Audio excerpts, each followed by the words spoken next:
Your phone predicted 7 deaths before it got to yours. You didn't know that at first. You thought it was a glitch. It started on a Tuesday, 3:47 a.m. You were asleep when your phone lit up. No sound, no vibration. Just light. Cold, blue light bleeding through your eyelids. You reached for it the way you always do. Half-conscious. Muscle memory. The screen showed a notification from your calendar app. An event you never created. Marcus Chen. Cardiac arrest. 9:12 a.m. Corner of Bridal and 5th. You stared at it long enough for your eyes to focus.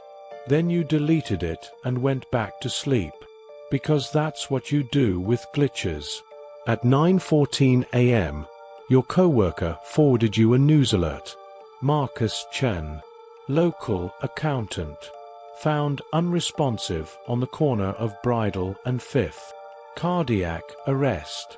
You sat very still at your desk for a long time. That night, your phone rang. No caller ID. Just a blank screen and the sound of your own ringtone, which felt suddenly wrong. Too loud, too cheerful for the dark of your apartment. You answered. Silence. Then, breathing. Slow. Deliberate. Like someone trying very hard to stay calm. Hello, you said. The breathing stopped. A voice came through. Flat. Almost mechanical. Like someone reading from a document. Thursday. Rain. The woman in the yellow coat. She doesn't make it across. The line went dead. You told yourself it was a prank. You almost believed it. Thursday it rained. You saw the yellow coat from your office window. You watched her step off the curb. You looked away. You couldn't explain why. Some part of you already knew that watching would make it real. That not watching was the only control you had left. You heard the tires. The silence after. You didn't look up. The messages started coming faster after that. Not calls anymore. Texts. From a number that resolved to nothing when you tried to look it up. 11 digits, which isn't possible. A number that doesn't exist. The texts were specific in a way that felt almost clinical. No emotion. No flourish. Sunday. 6:03 p.m.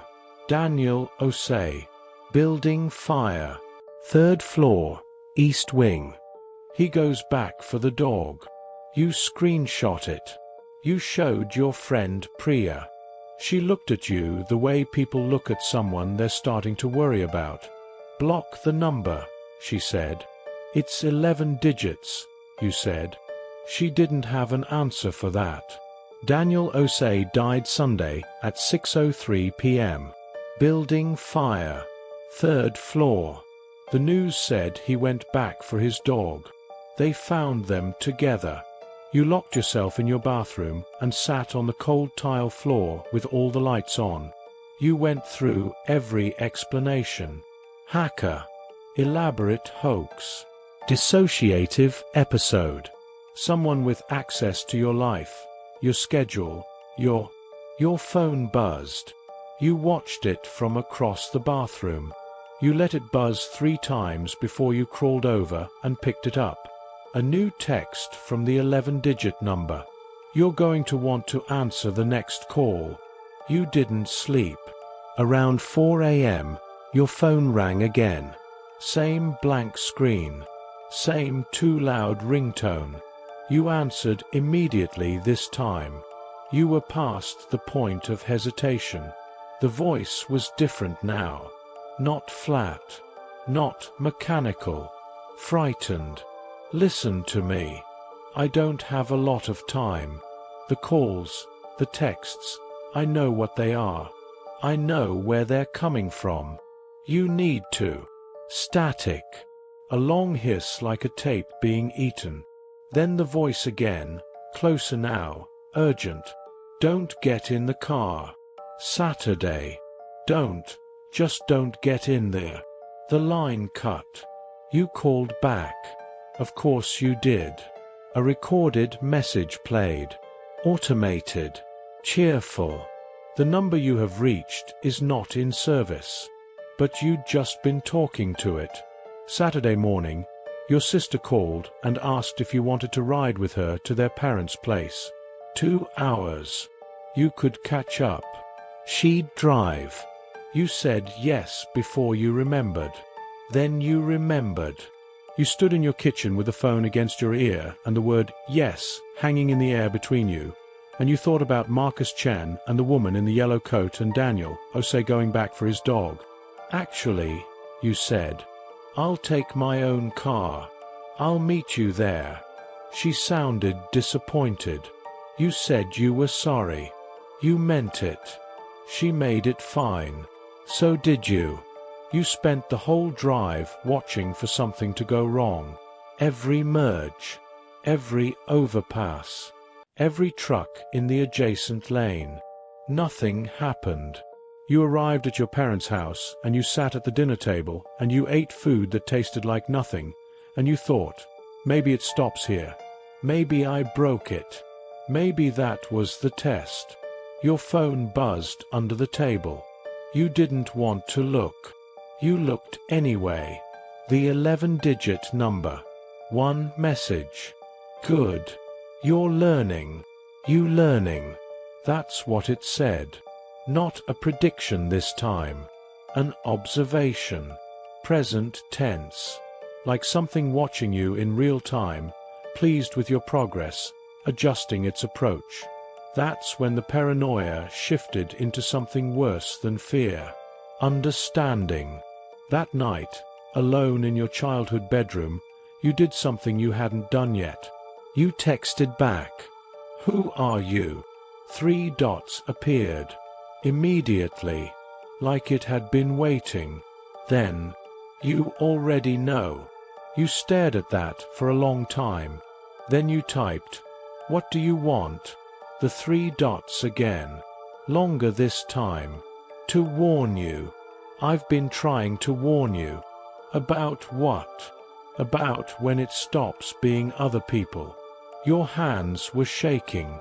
You could feel your pulse in your fingertips, tapping the screen. When does it stop being other people? The 3 dots appeared and disappeared. Appeared and disappeared. Like it was choosing the words very carefully. Then, you're looking at the date wrong. You didn't understand that until the next morning, when you scrolled back through every notification, every text, every calendar event, and you noticed something you'd missed. The first one. Marcus Chen. 9:12 a.m. You'd assumed it was that day's date. Tuesday. But there was no date on the notification. Just a time. You'd assumed the date. What if you'd assumed wrong? What if they weren't in chronological order? What if the 11-digit number wasn't sending them in sequence, but in the order it wanted you to find them? What if one of them, somewhere in the thread, had already told you? You scrolled back to the very beginning. The calendar event. The one you deleted. The very first one. Except, you deleted it. It was gone.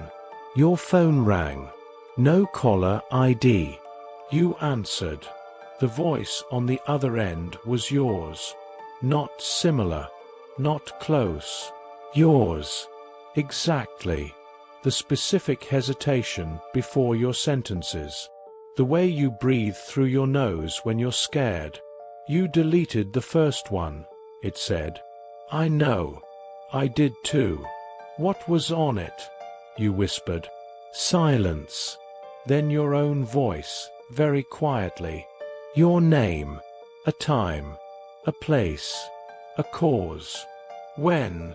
You're going to want to sit down for this. Just tell me. The line hissed. Wavered. I can't tell you the cause. Every time I try, the line, something cuts. Static. long and ugly, then breaking through. But the time is now. And the place. The call dropped. Your phone screen went dark. The battery was at 84%. You pressed the power button. Nothing. You pressed it again. The screen lit up. Not to your home screen. To a calendar notification. New event. One you didn't create. Your name at the top. A time. 2 minutes from now. The location field. Exactly where you're sitting. And the cause of death field. The one your voice on the phone said it couldn't say out loud. It's filled in. You're reading it right now. And somewhere, in a version of this moment that has already happened, someone exactly like you is calling an 11-digit number, trying to warn you.